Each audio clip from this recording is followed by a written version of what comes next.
things that suck you out like a cancer.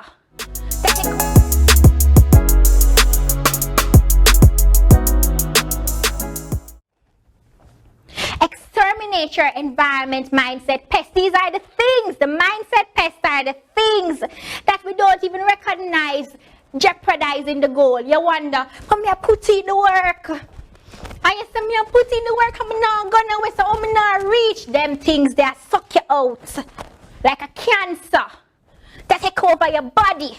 So no matter how you eat right, and you do it for do, can't reach. Can't reach. Age. Some of you are waiting till you get older. Amen? Amen? Somebody said no. I don't have no old people in here, so I don't need to talk about the other side of age. But a lot of people are waiting till they get older. Don't think your age, or don't make your age be an excuse for the goal you're trying to achieve. Do not make your age be an excuse for the goal that you are trying to achieve. And don't worry, by 1:30 you're going to be out of here. But no one gets up.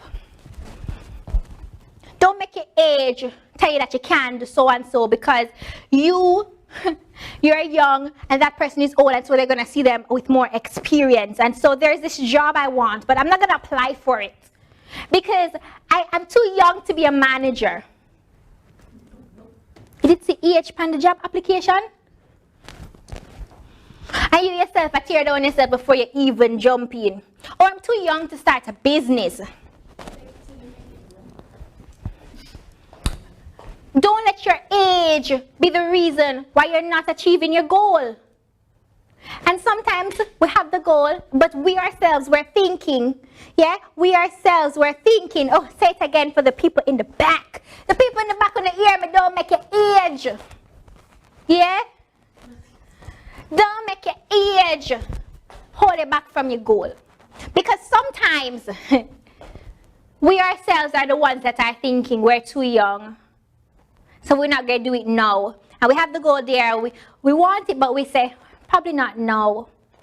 And then before you know it, 5 years pass, you don't do it yet. 10 years pass, you don't do it yet. Then you get into midlife crisis with a whole lot of regret. No, my young people, we're not upon that.